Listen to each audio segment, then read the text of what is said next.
I don't know why that's funny. Albanian prisoners paid by UK government to return home. Leahy, I'm going to give you $100 to fuck off.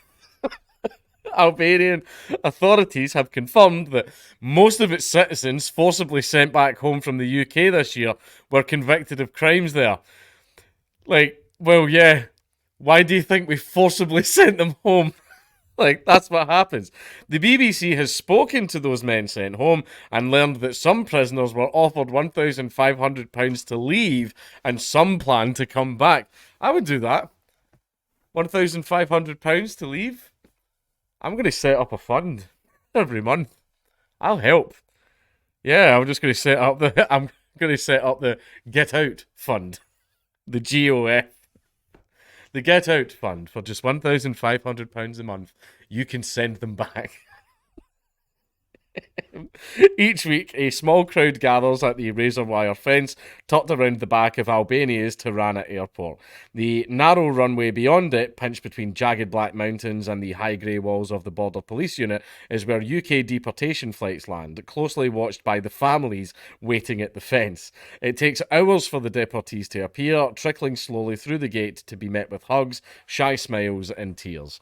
Deportation flights to Albania have increased since the country signed a joint cooperation agreement with the UK last December to deter and disrupt illegal migration. I'll tell you the real reason behind it. It's the Albanian mafia. It's the Albanian mafia. They are moving into, well, they're trying to, in like many other parts of Britain, but they've tried to in Glasgow. I think they've actually got a tiny foothold here, but the Glasgow families don't take kindly to that type of thing, and that's all I'm going to say on that. But yeah, it was because of the Albanian mafia. They were trying to get rid of them. They were like, we want to deport these people immediately. You have to accept them like instantly right away. And Albania, who are trying to take more measures to fight the mafia, agreed to it. It's not deter and disrupt illegal migration. It's basically the Albanian mafia has become quite a problem. Well, they're also the ones doing like the human trafficking as well. The UK government's Home Office says more than 1,000 people have been returned since then. Around half of them voluntarily. The rest are a combination of failed asylum seekers and foreign offenders. The BBC spoke to dozens of people on several of those deportation flights last month and found that most came from UK prisons. Some had been offered money in return for agreeing to deportation and were released from prison before serving their minimum sentence under an existing scheme used for foreign offenders. I think it's basically a case of if you are a migrant and your offence like isn't that bad and you get jailed, they're just basically sending you home. They're just going, fuck it, your own country can deal with you. If it's a bad offence, though, then you're getting kept in jail and then you're immediately getting deported on release. Albanian police confirmed that a majority of those forcibly returned this year were convicted of crimes in the UK. One cheerful 30-year-old man said he had been serving a 6-year sentence for drug offences and was released for deportation after serving just 2 of them. A year before, he would have been eligible for parole. He asked us to hide his identity, so we're calling him Mark. The immigration officer came to see us. He said they asked if you want to go back to Albania or stay in the UK. They explained if you go back, they take 1 year from your sentence. Mark was also offered £1,500 in financial support to return home under a separate programme called the Facilitated Return Scheme. I would say an added one onto that is after you take that money, you're forever perpetually banned from applying for asylum again, ever. I would say, I think that's fair. I'll give you £1,500 to get out. A UK government document clearly states that the scheme is a financial incentive offered to foreign prisoners on the proviso that they cooperate with deportation and waive their right to appeal against it. Okay. I'll take that. Other prisoners we spoke to on the deportation flights last month had been given the same amount. Mark was deported under the UK's early release scheme used for foreign prisoners of all nationalities. ERS does not require the consent of prisoners, but several Albanian deportees we spoke to, including Mark, said their deportation and sentence reduction were presented as voluntary. It was my choice to come back, Mark told me. Nobody forced me. They offered it to me. They said, if you decide if you want to go or want to stay. We asked the Home Office to confirm how many Albanians have been deported under the ERS since the start of last year and how many had received financial incentives to cooperate, but it said it did not publish these statistics. A spokesperson said in a statement, the UK and Albanian governments work together to take every opportunity to intercept the work of people smugglers and speed up the removal of Albanians with no legal right to be in the UK. Speed up the removal of Albanians. That's an awful sentence out of context. In the 90s, probably not, but you know what I mean.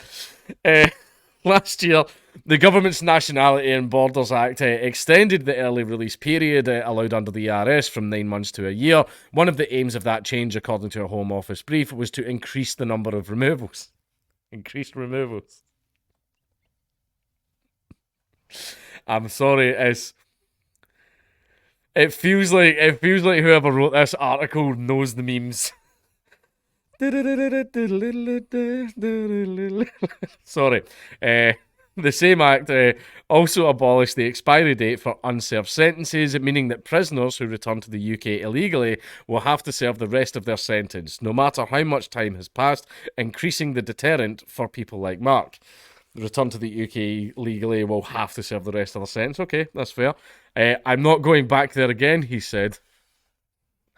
The best kind of foreigner. I'm not going to prison. Now I'm going to look for work. I'm going to be a good guy.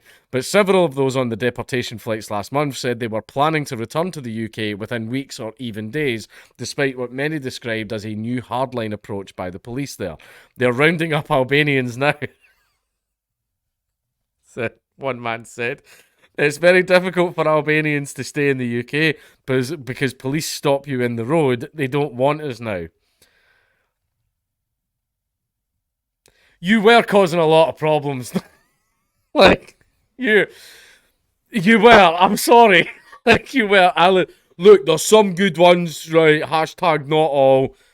But, like, I'm just saying. He said he'd been sent back to Albania after police stopped the car he was in and found he was undocumented. He's still planning to return. Another man said he'd already been back and forth to the UK 3 times. It's not a problem for me, he said. I'll go back whenever I want. That's fine. I think if you do it on your 3rd time, you get 10 years. How about that? And no deportation. Oh, you want to stay? Cool, you'll stay here in prison. I think that's what should happen. Trespassing. For many of those we spoke to, it was economic opportunities that drew them to the UK. Not for Azem, though, a slight man in his late 20s who seemed lost inside his clothes. Azem was not his real name. He told us his story on conditions of anonymity. He also insisted we meet somewhere remote so where he couldn't be overheard. On a disused railway track over a pretty river sunk into the rolling landscape out of Tirana, Azem taught that, right, you're a BBC journalist, mate. You're not writing for fucking Vice. Right, this isn't your fucking Medium page. Calm the fuck down. He showed me documents detailing his removal from the UK and the rejection of his asylum claim. He told immigration officials he fled Albania after gang members put a gun to his head and threatened to kill him for his political activities. He was returned back to Albania against his wishes last month. I'm afraid because the same situation can happen again, he said. I've stayed quiet. I don't smile. I'm stressed. My body shakes all the time. I don't sleep much. A UK psychologist report filed just before Azem's deportation raised concerns that he may have experienced psychological torture in Albania. A Home Office response said his experiences had already been considered in his asylum application and that the decision was unchanged. Damn. Cold. Azem told me he wouldn't hesitate to return to the UK illegally if he was threatened again. Why not France or Germany or Italy or fucking literally anywhere else? It's always the UK. It's always got to be the UK. Like it's some magical fucking promised land or something. I mean, it is for benefits. But yeah, that's why they come here. Our benefits when it comes to foreigners, very, very, very lax. Very, very, very relaxed. Albanians have free movement in countries like France and Belgium, which offer an easy springboard across the channel. Well, why not just go to France and Belgium then? despite being blacklisted from entering UK and EU countries, Diesel. Albanian police have recently stepped up checks at the country's border crossing to catch blacklisted deportees trying to slip across. The increased cooperation between the UK and Albania has coincided with a sharp drop in the number of Albanians arriving in small boats. Just 29 were detected in the first few months of this year. Much of that drop is likely to be seasonal, and with the winter weather now easing, both governments are facing the first real test of their approach on tackling irregular migration. Is this the new double speak word now? Irregular migration, illegal immigration. They're sneaking in, right? Oh Jesus, we've got all this. The article have to go. Nah, I've got to go. Sorry, sorry, it's too late. I have to go home.